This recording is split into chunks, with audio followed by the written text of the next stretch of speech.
We're going to be looking at question 19. This is from the SAT QAS test from April 2017. And 19 says, according to the figure, the mean correlation that most nearly approaches complete agreement exists between individual self-perception and something else, right? And if you are having trouble understanding this figure, watch the last video I did where I go over the figure a little bit, right, and kind of give us a little bit of understanding of what's going on.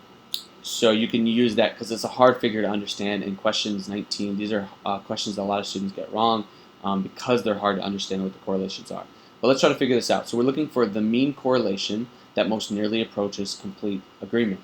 So if we understand the graph, we'll notice that on the y-axis here, we're measuring mean correlation. 1 is complete agreement, 0 is complete disagreement. So this is asking for which of these, right, which correlation is the one that most nearly approaches complete agreement. And that's going to be this one right here, right? This one right here. Because it's the one that rises pretty much the highest, right, out of all of them. So it rises all the way up here to about 0.9, so it's approaching complete agreement. So all we got to do is understand what this correlation is. This is for well acquainted, right? We know it's dark, and it's for A, so let's read what the correlation A is. This is between individual self-perception, so the way that you understand yourself, versus those individuals' predictions of how others perceive them. So this is a correlation between what you think about yourself versus what you think others will say about you. So that's what we're going to be looking for. So we go down and we say so this is existing between individual self-perception, how you view yourself, versus how those individuals are actually perceived by new acquaintances. And that's not what we're looking for, because that's going to be measured by correlation B. This is about the way you perceive yourself versus how other people actually view you. That's what A is talking about. That's not what we want.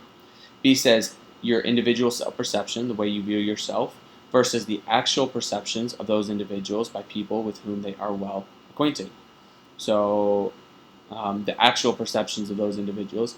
So that's going to be pretty much the same thing as A, but just talking about those who are well acquainted, right? So again, it's correlation B. This is the connection between how you view yourself versus how others actually view you, right? Actual perceptions. Let's get rid of B. C says the individual, so this is the correlation between how you view yourself versus how you think others are going to view you for people who are well acquainted. And I think this kind of matches perfectly what we're talking about. Again, it's how you view yourself versus how you think others will view you for those who are well acquainted, which really matches correlation A, right? And for well acquainted. So for that one, that pretty much has to be our answer. But let's look at D. D says the predictions of those individuals make about how they are perceived by new as well as old acquaintances. So this is basically the correlation between how you think about yourself versus how you think others are going to perceive you for new and old acquaintances.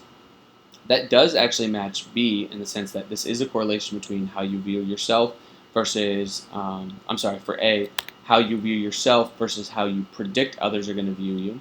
However, it's talking about both new acquaintances and well acquaintances, right? New and old acquaintances.